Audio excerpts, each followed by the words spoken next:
How's it going, everybody? It's Jeremy. Welcome back to EA Tetragrammaton, where we are playing This is turn 189.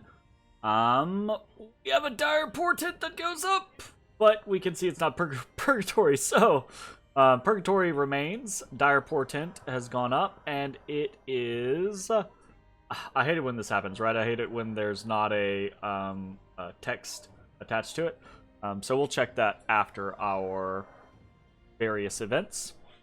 So, we have 3 horror attacks right off the bat. Gala was attacked and killed, and then we have a Tartarian Titan and an Umu Apkalu who are both equipped with Rings of Returning that get attacked and return. So, we are 2-1 versus horrors this turn. We've got an arrow, but we survive that, and then we get, which I found out, by the way, that that Lanka has the artifact that lets them just arrow every turn. I don't remember what it is. Maybe we'll look at that. But yeah, so that's the reason why they're doing it every single turn, is because it's for free, basically. So, and then we also have another Wraith summon on top of our capital, but we are defending that. So 2-0 versus remote / assassinations. We have a single battle against Relay, where we did this last turn, right? We attacked Monarch Woods just to kind of like show force, right? Ping around. It's in our dominion, etc. So we won there. Easy peasy. So 1-0 versus Relay. And then we have a handful of engagements against Lanka. We took Fever Fens. We got hit in Underspring. Underspring's over here, right? It's this fucking point right on the edge of Hall Woods. So we lost that one again. We got pinged on but we're good there.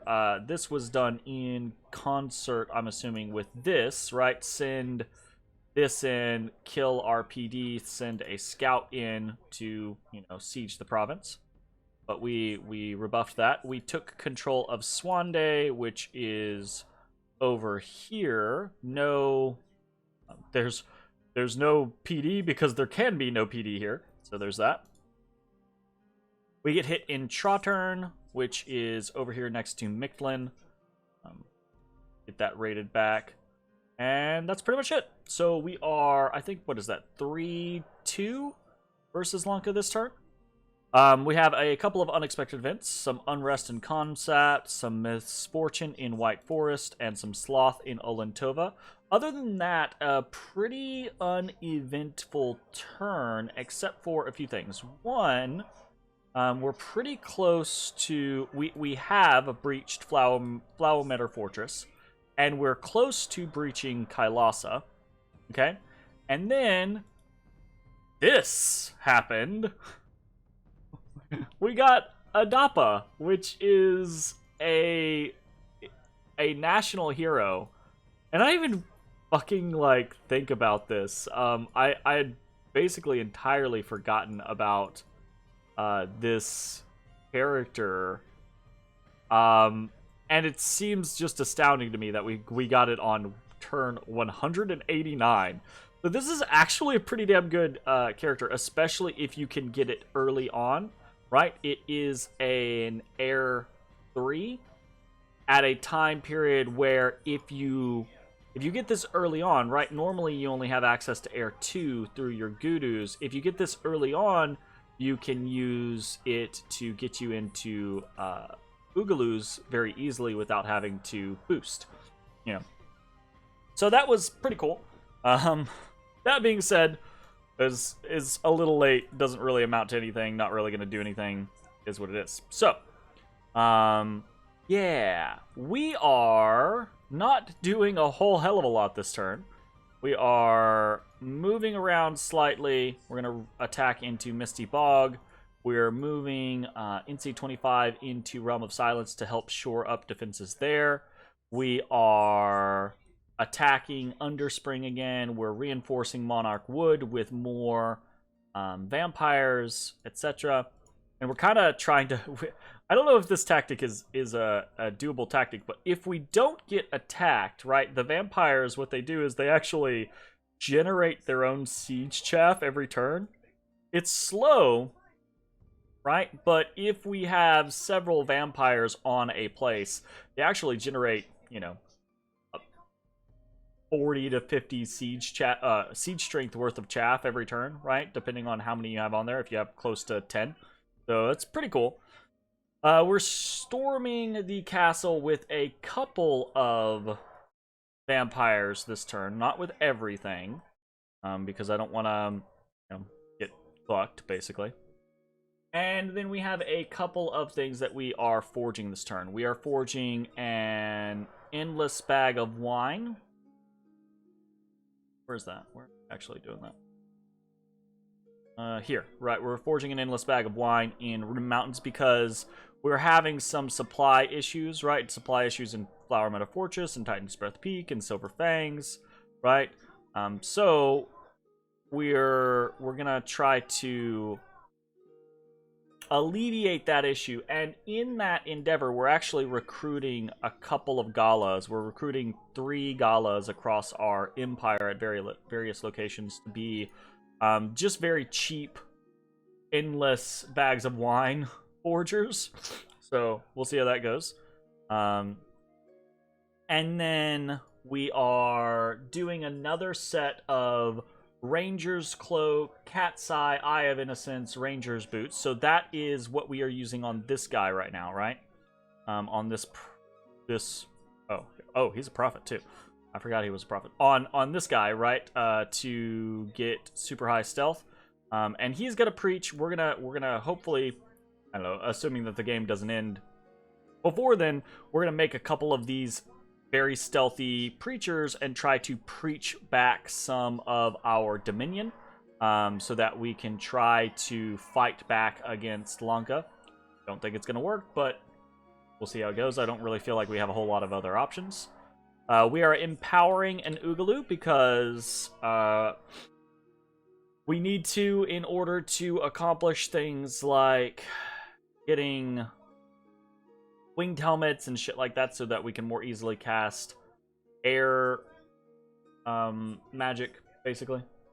Air buffs, Mist of Deception, Fog Warriors, that type of shit, right? So pulling the trigger on that, seeing how that goes. And then we actually have had income for the last couple turns. I haven't really been talking about it, but we're slowly but surely recruiting things back up. Recruiting some NCs and some chaff in a couple of different locations. Chaff, in Hallwoods, chaff over in Titan's Breath Peaks. But we're also doing 7 Gudus throughout our empire at various locations, just trying to, again, add back in the forces that we had lost previously. We saw how effective, Cloud Trippy's counter rating can be against the vampires and liches that Lanka employs. Obviously, there is a toll to pay with astral corruption. Right. That was the other thing that we didn't talk about yet. So the dire portent that goes up this turn is Arcane Nexus. Lanka took Arcane Nexus from Relay, which is like, okay, well, just to make sure that my days are numbered even further, I've said this pretty much every turn for the last 10 turns, but I really do not think we have terribly much left. Our Purgatory play, I think, was a good stroke, but it was several turns too late. If we had, at around turn 150, when we started gearing up for the end of all this stuff, if I had instead played the path of patience and built up on fire gems like I did with nature gems, because I easily had the opportunity to do that. I had Eternal Pyre, if I'm remembering correctly. I had a crazy amount of fire gems incoming.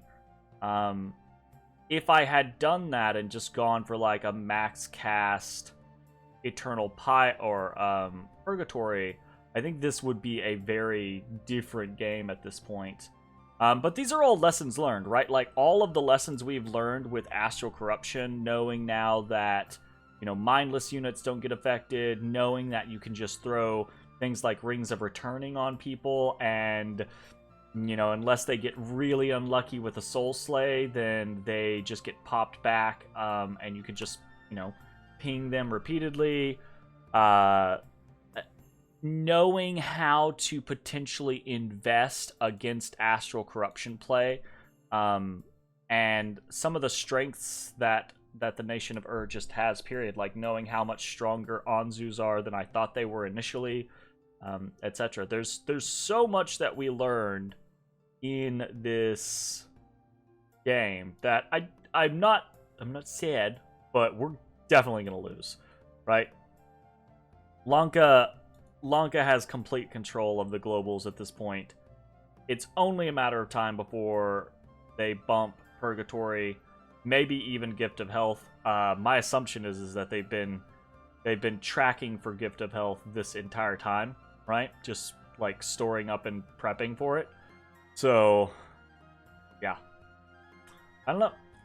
That is gonna be it for the turn. Nothing really else happening. If we want to talk about what the next big thing is real quick, if in theory, if for whatever case, right, Purgatory never goes down. Okay. If Purgatory goes down, we're gonna immediately try to recast Purgatory.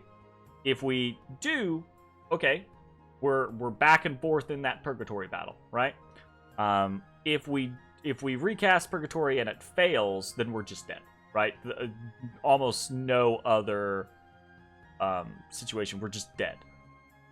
If Purgatory doesn't go down, or we are able to put it back up, then the plan becomes trying to push back Dominion-wise and play the Slocon, take Flower Meadow, take Kailasa back, take Olentova back, and then build up forces with things like Great Eagles and Anzus and things like that. Mobile forces, right, is the primary thing that we want to do. Because what we want to do is we want to hit locations that are maybe less fortified than some of these front sections. He's got so much undead. Oh, much undead. Preach into locations that we can. Use Purgatory to kill those locations. And then locations that we can't preach into, like, take Bakar over here. It's relatively lightly defended. If we had some Storm Demons or Anzus or Great Eagles, we could crack that in a single turn, take it, and then drop a temple, right? So if we drop temples or if we preach places, this is all a Dominion game now. Yeah, that's the theory. What's gonna actually happen is he's gonna take down Purgatory and we're gonna lose. That's absolutely what's gonna happen. But so we'll keep the dream alive. We'll keep playing towards that, and that is gonna be the end of this video. Thanks for watching. We'll see you next time. Bye bye, everybody.